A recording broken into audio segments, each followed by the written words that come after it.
ప్రతిసారి మా అన్నయ్యకి సర్ది చెప్పుకోవాలంటే నాకే సిగ్గేస్తుంది తెలుసా. మా అక్క అంటే మాకు ప్రాణం, మా అన్నయ్య అంటే నాకు ప్రాణం.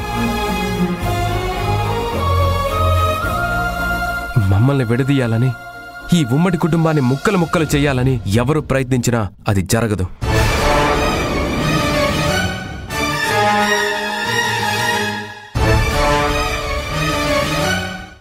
ఎవరున్నా లేకపోయినా మేం ముగ్గురం ఈ ఇంట్లో ఉంటాం, ఇలాగే కలిసి ఉంటాం.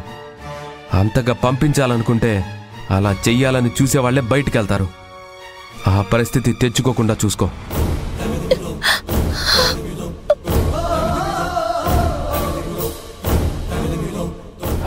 అన్నయ్య, క్షమించనయ్య. భూమి ఎందుకలా చేసిందో నాకు అర్థం కావట్లేదు. నేను తనకి సర్ది చెప్తాను. వదిన, మీరు ఏమనుకోకండి. నిజంగా భూమి వల్ల అలాంటి పరిస్థితే వస్తే నేనే తీసుకెళ్లి పుట్టింట్లో వదిలిపెట్టి వస్తాను.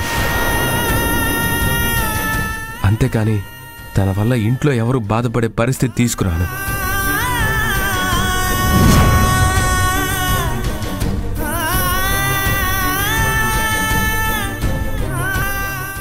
అమ్మా భూమి,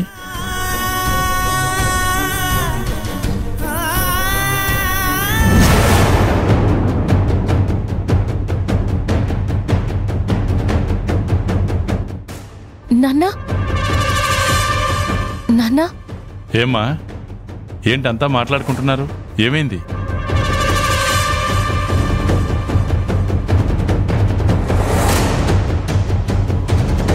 రాఘవ, ఏం జరిగింది?